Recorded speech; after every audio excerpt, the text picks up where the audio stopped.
Ya, sebelum makan, utamakan yang namanya kebersihan. Yang pertama, kita akan cuci tangan dulu.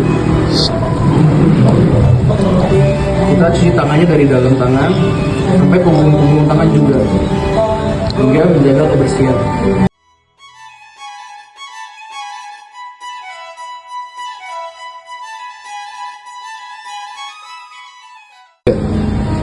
Ya, sekarang saya akan menjelaskan tabel manner bagaimana caranya kita memakan dessert. Dibuka dulu ya, taruh di bawahnya. Posisi tegak ke depan, setelah kita makan, ambil sedikit. Kita perlu ingat dulu nih, bahwa bukan mulut yang menyambar ke makanan, tapi makanan yang nyambar ke mulut. Untuk makan sendiri, makannya tetap mulut tadi, tutup sehingga nggak ada namanya cap ya. Seperti itu. Kita coba sekali lagi ya.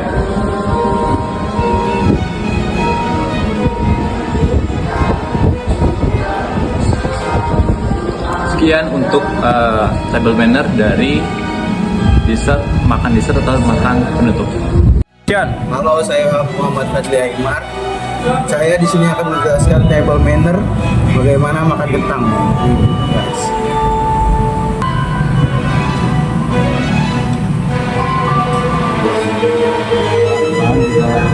Oke,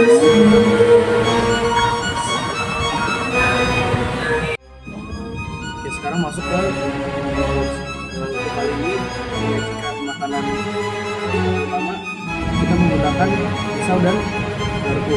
Pisau di tangan kanan dan garpu di tangan kiri.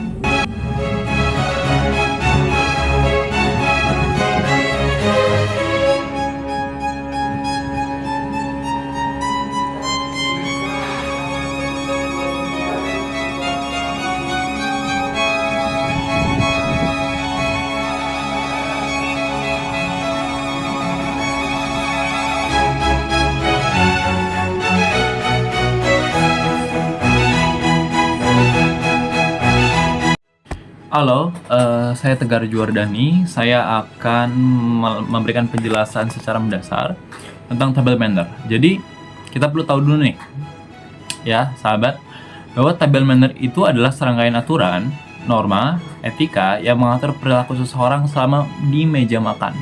Ya, dalam arti lain, bahwa table manner itu sebenarnya kita harus mengerti apa sih aturan-aturan yang tidak tertulis di meja makan. Oke ya. Terutama nih dalam kondisi situasi formal seperti jamuan, makan resmi, atau bisnis. Dasar itu dulu. Oke ya. Aturan ini mencakup tata cara duduk, penggunaan alat makan, perilaku selama makan, hingga interaksi dengan orang lain di meja makan. Sampai sedetail itu loh. Oke, kita perlu tahu lagi ya, bahwa table manner itu tidak hanya bertujuan untuk menjaga sopan santun, tetapi juga untuk menciptakan suasana yang nyaman dan berkesan baik di mata orang lain, termasuk relasi bisnis atau sosial loh. Oke. Nah, aku tak kasih tahu dulu nih aspek dan aturan penting dalam table manner. Oke ya. Yang pertama itu ada penyusunan tempat duduk. Oke ya. Biasanya tuan rumah menentukan tempat duduk. Nah, tuan rumah itu biasanya menentukan nih, bosannya kepala keluarga tuh di sini gitu kan. Setelah itu anggota-anggota biasa tuh di sebelahnya gitu kan. Ini kepala keluarga di sini, anggota keluarga di sini misal. Di sini misal ibu rumah tangga, misal kalau dalam keluarga, atau misal dalam tata kerajaan gitu ya. Perdana Menteri gitu kan, di sini ada raja gitu kan, di sini misal raja misalnya, sini ratu, selirnya misal atau putrinya misal, sininya para menteri. Oke, gitu dulu ya. Dah. Dalam penyusunan tempat duduk itu perlu sedetail mungkin seperti itu. Dan yang kedua nih, ada namanya tahapan menu. Hidangan disajikan bertahap ya, mulai dari main course, pembuka, appetizer, makanan utama, main course, hingga makanan penutup namanya dessert. Nah, dessert tuh nama lain dari makanan penutup. Ya, jadi dalam video yang telah diberikan dalam pembelajaran tadi, ya, pertama itu kan sudah dibuka dulu dengan appetizer. Itu seperti apa namanya, french fries yang udah dimakan tuh ya, contohkan ya. Itu namanya appetizer. Oke. Kedua, itu ada main course. Oke, itu main course. Nah, di main course. Oke, di dalam main course ya, itu ada makan stick yang sudah diberikan ya, sudah dilihat di videonya Ibu ya. Ya, Ibu sudah melihat videonya Ibu ya. Baik, apakah si Ibu sudah melihat videonya? Baik, terima kasih Bu ya. Oke. Yang terakhir itu ada namanya dessert atau hingga makanan penutup dessert. Sampai sini oke dulu ya. Oke. Dalam tahapan menu, setiap tahapan itu memiliki alat makan khusus yang digunakan secara berurutan dari luar ke dalam. Aku tak beri contoh nih misalnya. Oke ya. Dalam kita makanan pembuka ya atau appetizer ya. Itu kalau fried rice itu pakai apa sih? Pakai garpu. Ya pakai garpu. Cok. Ya kan? Cok. Oke ya. Kalau tangan kiri itu nama lain dari kidal, kiri dari lahir. Oke ya, begitu. Pakai fork, garpu. Nah terus kalau misalnya main course, ya stick pakai apa? Pakai pisau, ya. Ditusuk pakai garpu, set, pakai pisau. Gedet, potong lagi, cet, gedet, langsung. Dapat pahami ya, ibu yang menonton? Insya Allah ya, tolong dipahami bu ya, maaf ya, tolong dipahami ibu. Oke, lanjut. Baik, dalam penutupan appetizer seperti itu, main course seperti itu ya. Terakhir itu ada namanya hidangan penutup atau dessert. Oke, hidangan penutup dessert itu kan menggunakan puding tuh ya. Puding ada sendok kecil gitu ya. Aku udah peragain tuh bu, yang rambutnya begitu-gitu tuh. Aku yang peragain bu. Oke ya. Lanjut. Dalam penggunaan alat makan, ya, gunakan alat makan dari bagian terluar terlebih dahulu sehingga urutan makan. Oke, garpu biasanya tangan kiri, pisau tangan kanan. Oke ya. Setelah selesai makan, letakkan alat makan di posisi jam 4 di atas piring. Berarti di sini nih. Oke, ini jam 4 nih sini nih. 4.20 kayak sikap tubuh dan perilaku sesuai nih kayak ini duduk tegak, tidak membungkuk. Kalau bungkuk gini, kok tegak gini, kelihatan kita tuh ya. Oke. Tidak membungkuk, tidak menyender berlebihan juga, aman ya. Letakkan serbet di pangkuan, ada di pangku. Jangan di leher atau di meja, ya, kayak kecil kalau di leher. Setelah itu jangan memainkan alat makan. Kalau memainkan alat makan itu yang teng itu nggak boleh, ya nggak disarankan. Jangan memainkan alat untuk meja, nggak boleh. Jangan menggunakan ponsel selama makan. Nggak boleh. Yang kelima tuh etika berbicara dan berinteraksi. Tidak berbicara dengan mulut penuh, tidak berbicara cukup dengan suara perlahan. Hindari topik pembicaraan yang kontroversial atau tidak pantas, ya. Jika ingin mengambil sesuatu yang jauh, minta bantuan dengan sopan. Ya, minta bantuan dengan sopan. 6. Larangan dan anjuran, ya, tidak menggunakan tusuk gigi di depan umum selalu langsung gini. Nggak boleh tuh, ya, begini nih. Dapat contoh ya, gini, tusuk gigi. Setelah itu tidak melakukan touch up, riasan di meja makan, misal pakai skincare gitu ya, itu jangan tuh, ya harus emang di washroom, ya. Satu itu tidak merokok sama jamuan makan, kayak bukan bos, jadi nggak usah ngerokok. Ya tidak meninggalkan meja sebelum acara tanpa izin, gitu ya. Ini contoh praktik table matter seperti itu. Kayak ini mungkin akan contoh lebih menggunakan AI atau menggunakan lain-lain. Di sini contohnya. Teman-teman semua, saya akan menjelaskan tata cara tentang table manner. Dimulai dari pertama-tama kita silentkan dulu HP.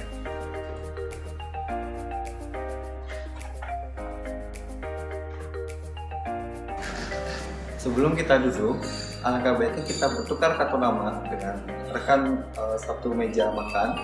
Setelah kita bertukar kartu nama, kita langsung duduk di kursi yang telah disediakan.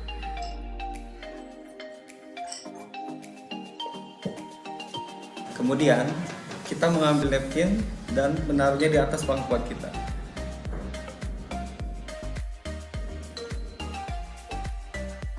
Untuk table setup, di sebelah kanan ada water glass dan di sebelah kiri ada BM glass. Sedangkan silverware-nya di sebelah kiri ada dessert fork dan dinner fork. Di sebelah kanan saya ada dessert knife, soup spoon, dan dinner knife. Sebelum kita masuk ke course, biasanya kita akan dihidangkan bread. Cara memakannya, kita sobek sedikit, Kemudian kita oles dengan butter.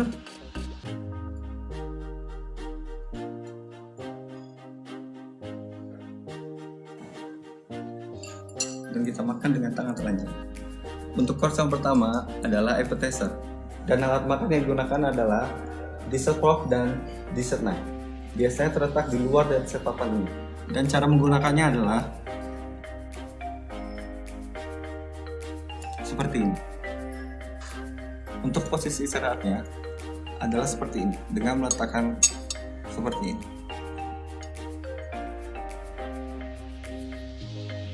Sedangkan untuk posisi selesai dengan meletakkan seperti ini. Dan kita memasuki course yang kedua, yaitu adalah sup. Alat makan yang digunakan adalah soup spoon yang ada di sebelah kanan kita. Cara makannya adalah kita ambil soup spoon, kita ambil dari tengah, tiriskan, kemudian kita makan. Pada saat makan, hindari mulut mendekati makanan, tetapi sendok yang mendekati mulut kita. Dan posisi beristirahat adalah seperti ini. Apabila sudah selesai, kita bisa meletakkan sendok di sebelah sini. Sembari menunggu course selanjutnya, kita bisa memakan bread. Dan apabila kita haus dan ingin minum, kita ambil gelas seperti ini. Untuk course selanjutnya adalah main course. Dan cara memegang silverware-nya adalah seperti ini. Untuk American style, kita potong terlebih dahulu. Kita letakkan knife-nya dan kita makan dengan tangan kanan. Untuk European atau Continental style, fork di tangan kiri, kemudian kita potong dan langsung kita makan. Apabila di tengah makan, kita ingin ke restroom, sebaiknya kita excuse terlebih dahulu dan baru kita beranjak untuk keluar. Sama halnya apabila kita ingin menelpon, kita excuse terlebih dahulu, baru kita keluar dari ruangan. Dan apabila kita ingin keluar, kita bisa meletakkan napkin di armchair atau diletakkan dengan seperti ini. Dan posisi setelah kita selesai makan adalah seperti ini. Dan untuk course yang ditunggu adalah dessert. Menyesuaikan dengan dessert hari ini, alat makan yang kita gunakan adalah teaspoon. Sedangkan posisi sudah selesai, kita letakkan seperti ini. Dan apabila kita ingin menyeka mulut, kita lipat napkin dan lakukan seperti ini. Napkin hanya dipergunakan untuk menyeka mulut dan tidak dipergunakan untuk menyeka keringat atau menyeka yang lain. Untuk menikmati teh, kita ambil saucer, kita aduk secara perlahan, kemudian kita minum.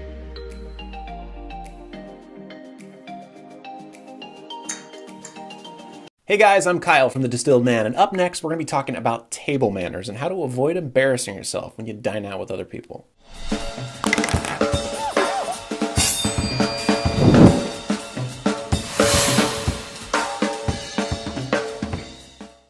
When you hear the words manners or etiquette, I know sometimes you might just think of, rules that you blindly have to follow just for the heck of it. But actually, that's not the case. At their core, manners are just about being considerate and respectful to the people around you. Table manners are particularly important because, well, let's face it, there's a lot more ways to gross someone out when you're eating with them. When you're slurping and chomping and burping and splattering, versus when you're just like sitting next to them on a train reading a newspaper. Because of that, table manners have always been a good tell about someone's overall refinement, their upbringing, and their sort of sensitivity and kind of self-awareness around other people. So my thought is, even if you don't practice impeccable table manners at home, it is important to know how to behave properly for those important occasions. Today we're going to be talking about some easy to follow guidelines that will help keep your table manners on point throughout an entire meal. Sitting down at the table. So when you're just about to sit down at the table, that's a great time for you to silence your phone and put it away. You don't want to be that guy whose phone is going off during a nice dinner. The other thing you want to do is make sure and wait for everyone to gather around the table and about to be seated before you sit down yourself.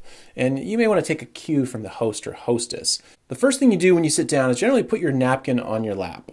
And in really formal settings, you would actually wait for an indication from the host or hostess to do this. But in most settings, you're probably safest just to put your napkin on your lap when you first sit down so you don't forget. Of course, it should never go in your shirt. You should keep it in your lap, but your napkin is your friend. So feel free to use it throughout the meal to blot your mouth and keep it clean. Body language. When you're sitting down, your posture should be upright. You should try to avoid, slouching or leaning way back in your chair. Keeping your elbows off the table.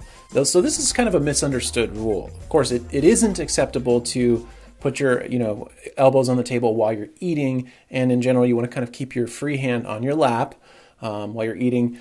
But it is actually acceptable to put your elbows on the table in between courses when you're not eating, and particularly after the meal. If you're just enjoying conversation with the other diners, you can put your elbows on the table, lean in, and it's totally fine. The place setting. Oh, the place setting. Nothing gives people greater anxiety than the place setting. You sit down and there's all these glasses and plates and implements. You don't know what's going on. It's totally overwhelming. Now, the first thing you want to figure out is where's my bread plate and where's my water glass? Because you don't want to be like sipping off someone else's glass or stealing someone else's bread. So I like to use this trick that my friend Dave showed me that's really handy. Just remember B and D. So B for bread and D for drink. And that always kind of tells you what side everything is on. When it comes to understanding which glass is for what, honestly, you shouldn't have to worry about it, because most likely when you get there to the table, your water glass is probably already going to be filled, or it will be pretty obvious which one the glass is.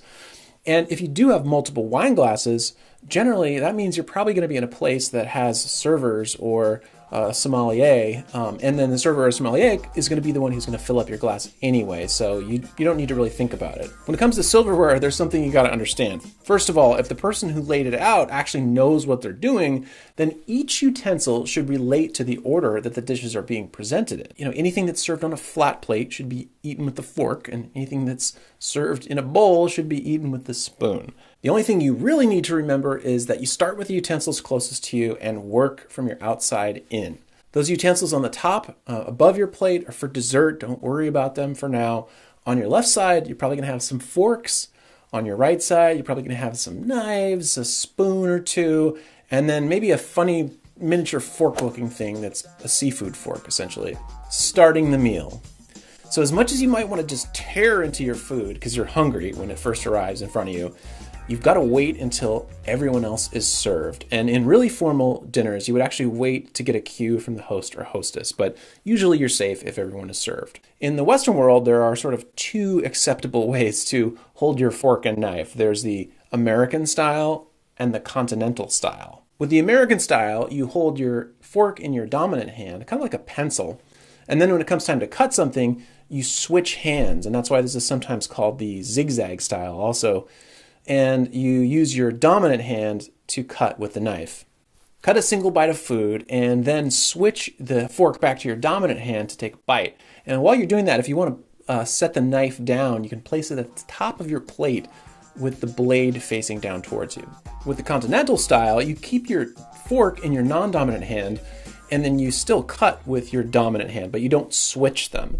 According to Emily Post, either way is fine. This is actually what I do because it's a little bit easier. You're not switching back and forth. And of course, when you're eating with your fork and not cutting, you should be keeping your other hand in your lap. And remember, don't reach across the table. If something is close enough to you that you can grab it and you're not reaching over another diner, you can feel free to reach out and get it. But otherwise, you're going to have to ask someone else to pass it to you. Can you please pass the salt? And on that note, if someone asks you to pass the salt, you always give them the pepper as well, and vice versa.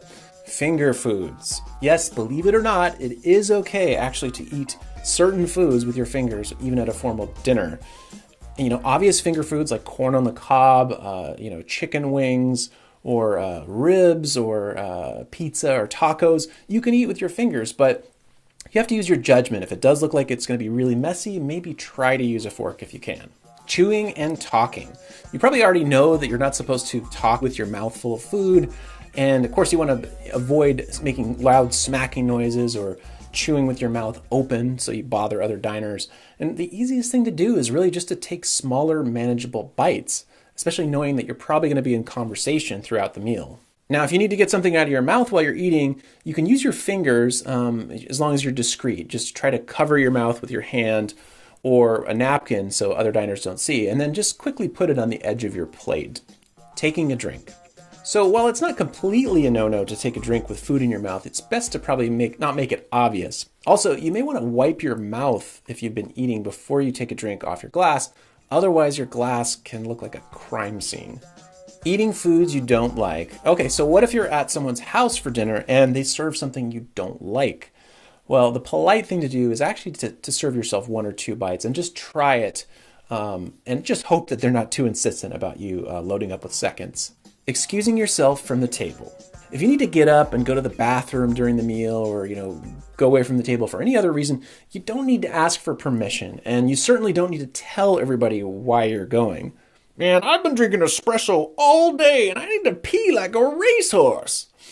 All you really need to do is just say, "Excuse me, I'll be right back." When you leave the table, fold up your napkin and place it to the left of your plate. And it's best you don't need to completely fold it into its original swan shape or whatever, but it's best to kind of fold it over so that you can kind of conceal any unsightly food stains. Being part of the group. Again, dinner is meant to be social, so make sure that you participate in the dinner conversation. And also take note if you find that you're eating much faster or much slower than the rest of the group.